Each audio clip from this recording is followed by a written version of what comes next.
Hi, this is Mark Carrington from markcarrington.com.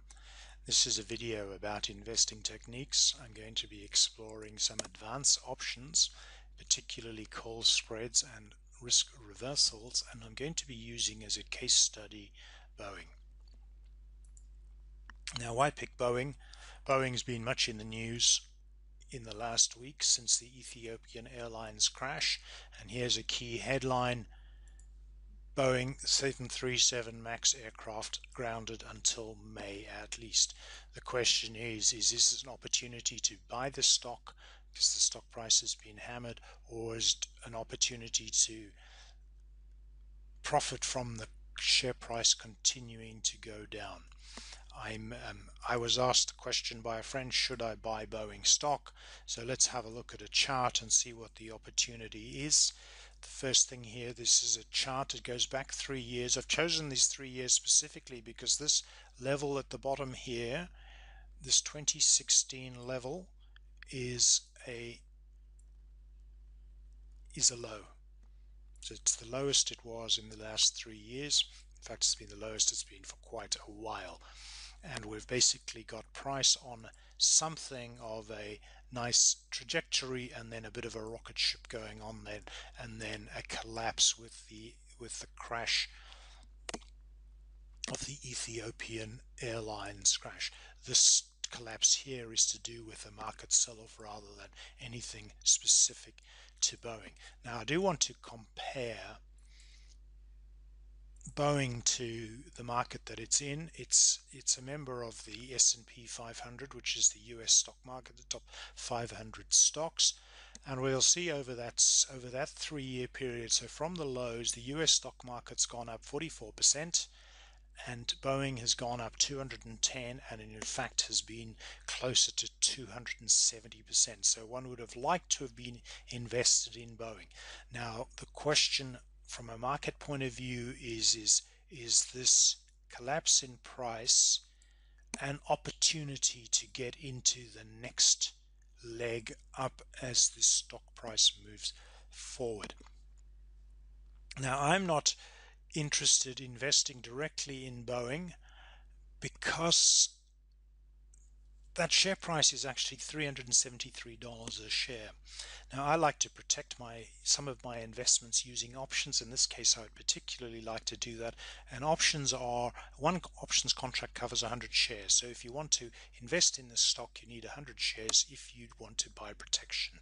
So the stock is too expensive for me, and I want to explore using options. Now, there's a particular reason I want to explore using options, and I'm going to step across to the options chains. The options chains, this is just the list of all the prices for all the options for price going up or price going down. So what I'm showing here is call options, which is the right to buy a share. Expiry, this is 1 month away. There's an options expiry tomorrow, but this is 1 month away. And I'm going to highlight this column here called IV, which is implied volatility, which is the estimated price volatility. And I'm going to put a ring around some numbers. I'm going to roll this down. Remember that price was 375, so there's 375. You see the options change, goes from yellow to, or from white to green. And I'm going to put a ring around the implied volatility. We have got implied volatility ranging between 33 right out to 50%.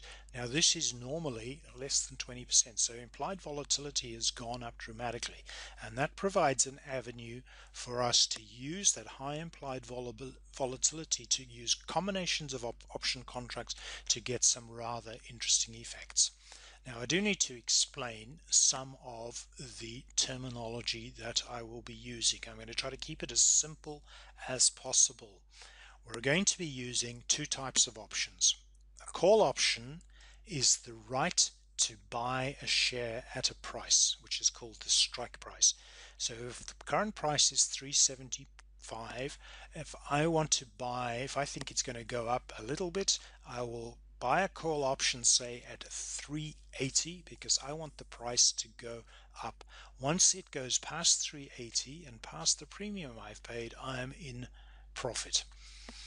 Now the other type of option is a put option, and a put option is the right to sell at a particular price.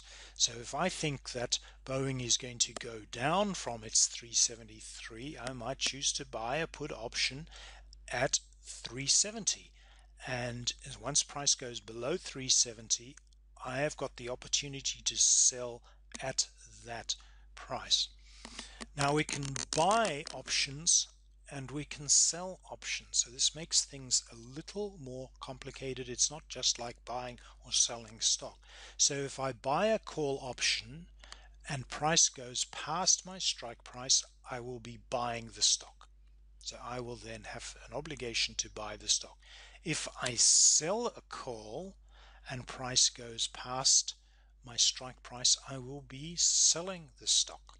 So if we put these in combination, you buy a call and sell a call, it's what we call a spread.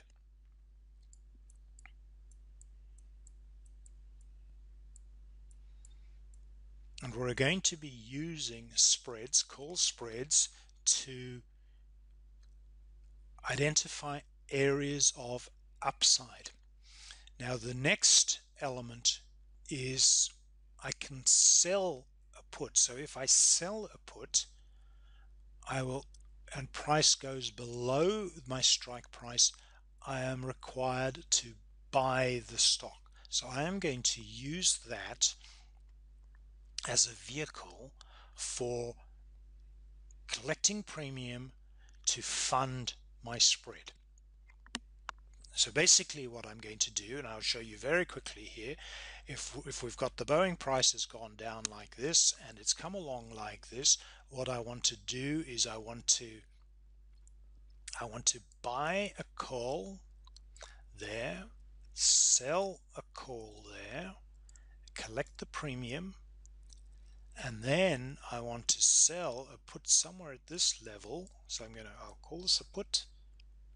I'm going to sell a put at this level, and because I'm selling it, I get paid a premium. And if this premium X and Y, if I can get those equal, then I get a free trade. So that's the basic concept that I'm going to be working on. So let's go into what the process is. The first thing to do is to think about timelines. What is the time to expiry that I'm looking for? Now typically what we'll find is an event like this is that this anomalous high implied volatility applies to shorter in time frames. So the implied volatility will not be as high further out. But the second part of the timeline is we've got to work out by which time Boeing will have sorted out its problems. So they may not have sorted out its problems in 2 months, but they may well have sorted out their problems further out in time. So choosing a timeline is really important. We're going to choose levels from the charts. So I'm just going to sit on a chart and choose some levels. We're going to compare the spread premiums. So these are the call spreads. I'm going to say how much those premiums are to the sold puts, and then work out what's the cheapest way I can get into a trade. Calculate the profit potential, and then evaluate and validate the risk. Those are very important elements. So let's go back to the charts and choose levels. I'm going to move this across a bit. Now what would be really cool is, wouldn't you love to have bought Boeing the day after Christmas Eve at this price here? Just under 300, 290. Now wouldn't it be cool that we could actually find a way of buying Boeing at 290 and then just holding it forever?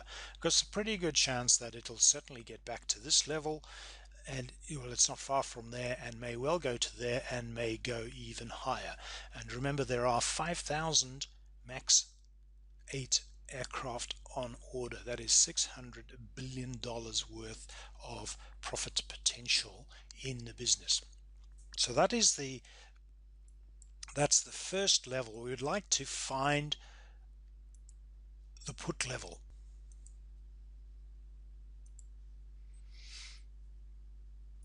So that would be a nice level.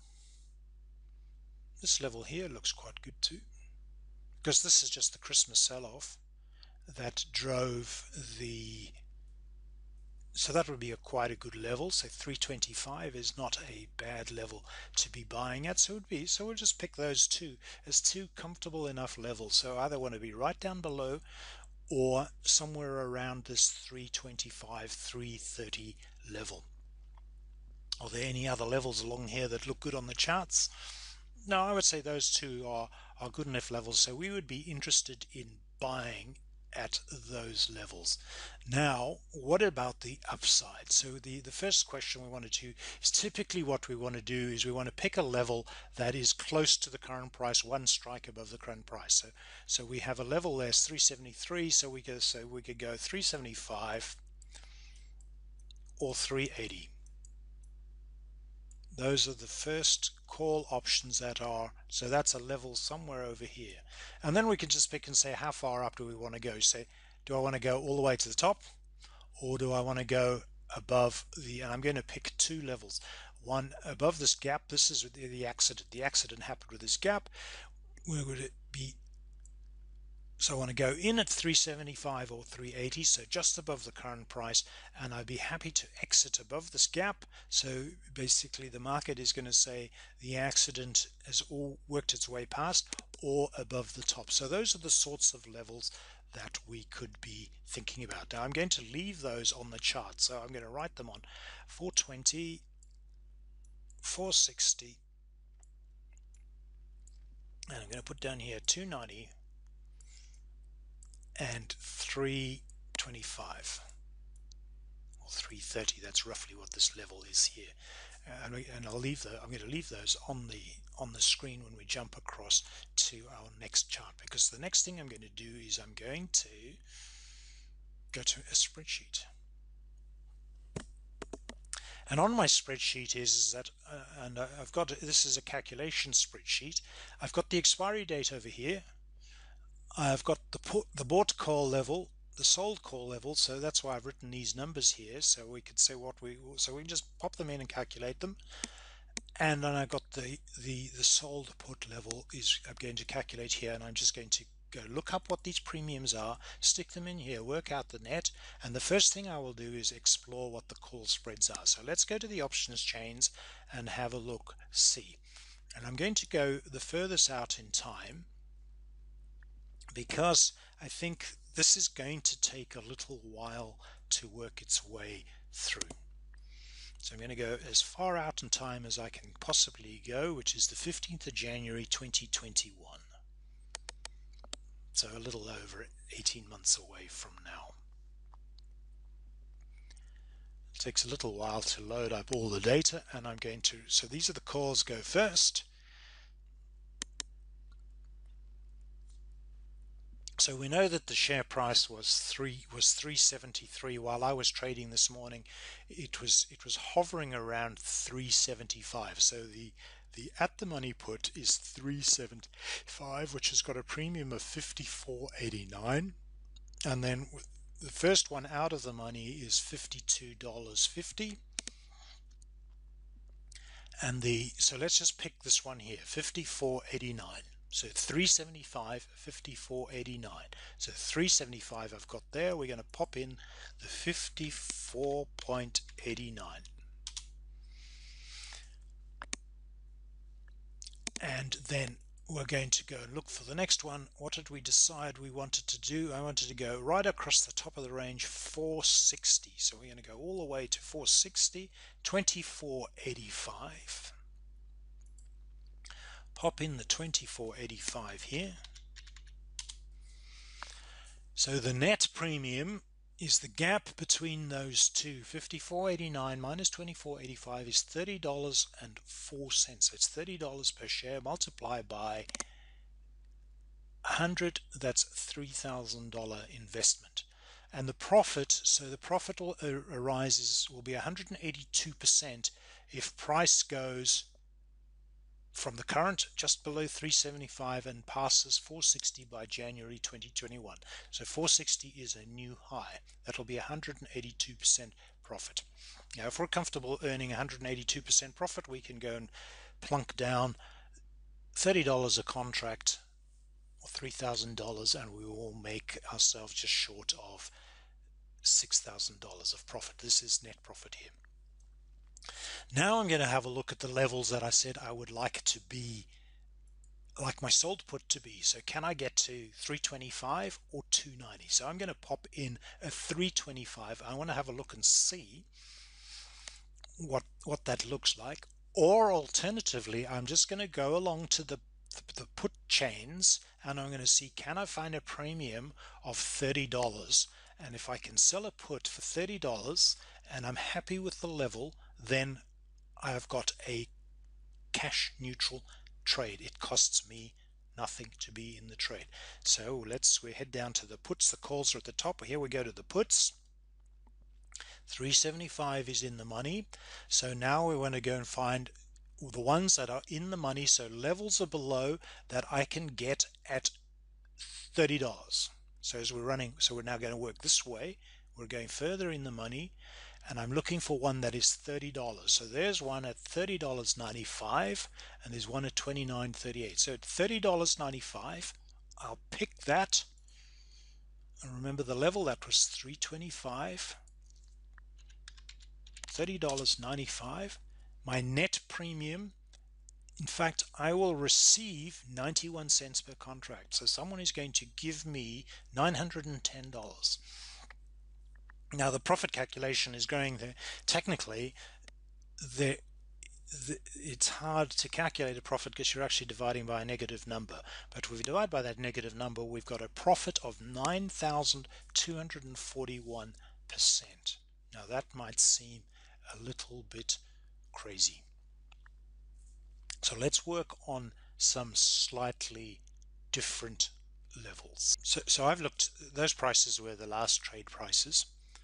I'm actually just going to roll the screen up here, and we will see the same trade. This is the trade I actually did. I bought the 375. I sold the 460. These were the premiums. I paid that. I received that. There's my net, 31.23. My profit would have been 172 for the call spread, and then by selling the 325, I sold it at 393. I actually paid 30 cents premium. So I had to pay out money, and calculate that through gives me 28,000% return if price passes 460. Let's work on some of the other examples here. I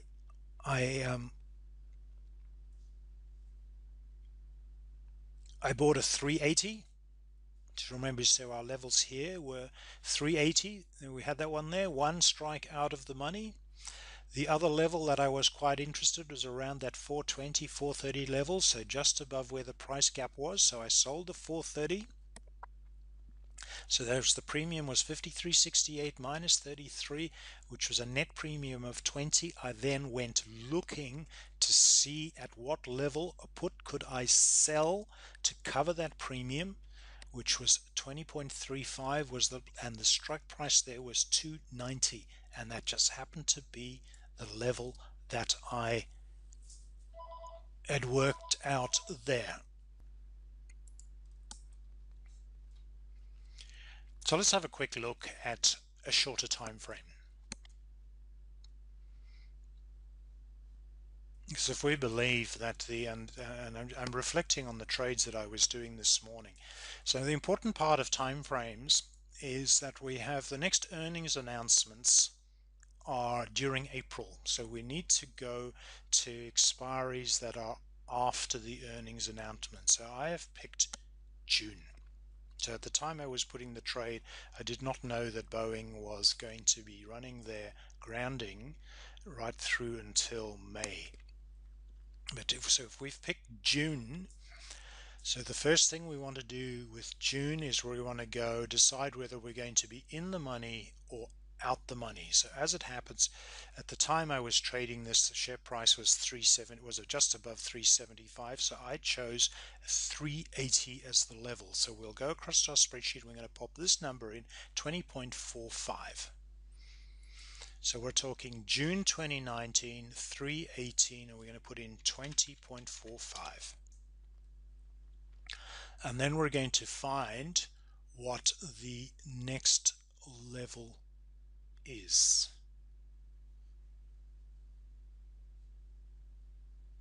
So we were looking at somewhere around the 420, 430 marker. So we'll go across to the options change, and we'll take 420 or 430. So 420 was at $6.20. So let's stick 620 in for 420.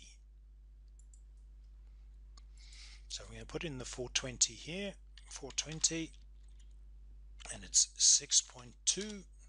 So our option premium is 14.25. So if we think that price can go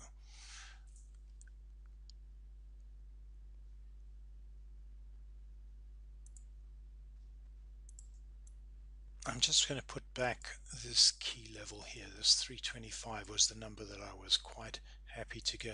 So if we think that price can go from the 375 to 420, that's 45, so that's just over, it's basically recover the 10 or 11% that it's lost inside the next 2 months and a bit, or the next, that's 3 months now. Yes, that's 3 months.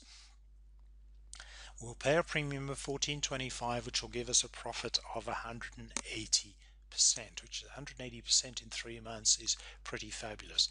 Now, if we're going to look at the options chains and see if we can find an option, a put, that we can get a net premium of 14.25 or better, let's see how we go on that.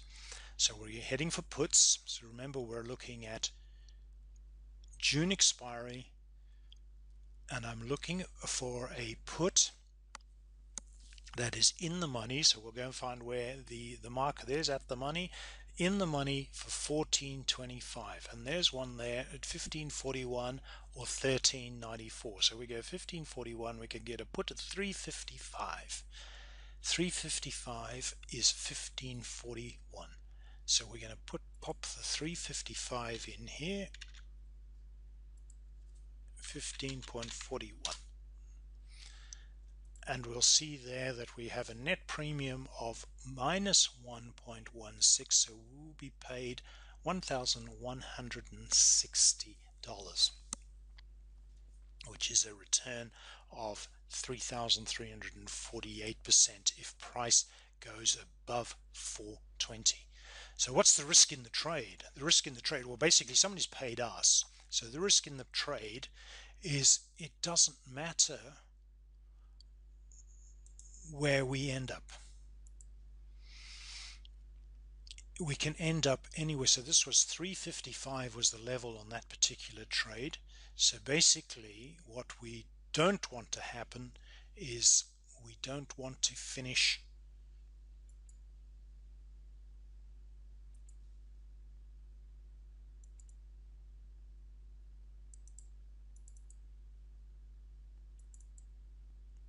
I'm going to put in the 355.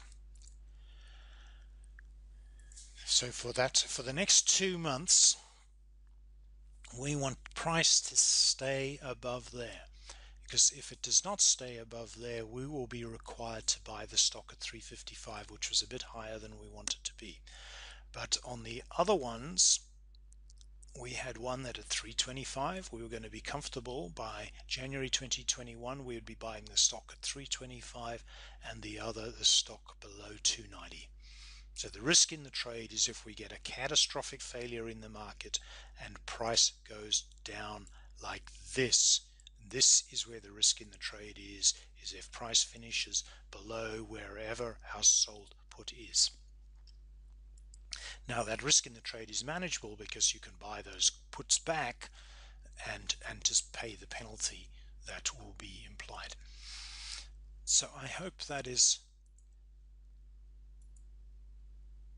a helpful discussion about the opportunity for Boeing. So there are some eye-watering returns possible, provided that Boeing is able to get back to the business of delivering this aircraft and deals with the problems, the short-term problems, with good speed. So we've gone through a process, we've chosen timelines, we've picked the levels from the charts, we've compared the spread premiums to the sold puts, we've calculated the profit potential, and I've talked about the risk evaluation.